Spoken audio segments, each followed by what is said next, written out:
pühapäevasel hommikul jalutan siin Pelgulinnas oma koeraga ja mida ma siis oma nädala kohta saan öelda? Ma saan öelda seda, et olukord on kontrolli all, aga olukord on ikka jube masendav.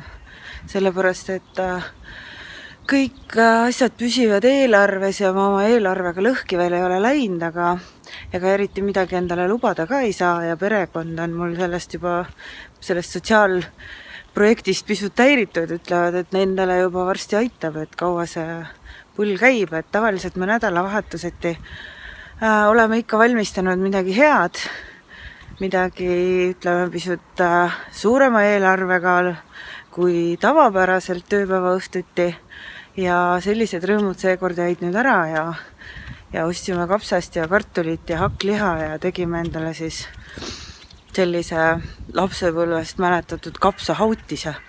Et abikaasa ütles küll, et on maitsev, aga tegelikult nagu tahaks midagi enamat.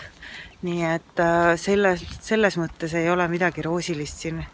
Ja mul on vaja korraldada ka töökaaslastele pidu ja kuna mul on oma kutsete saatmisega just üsna hilja peale jäänud, et siis selle tulemus on see, et tõenäoliselt ainuke võimalus neile seda pidu korraldada on see, et ma võtan siis töö juurde kaasa mingi suure koogi, sest pereinimesed üldiselt niimoodi 2 päevase etteteatamisega külla tulla ei saa, lastel on trennid ja kõik on planeeritud.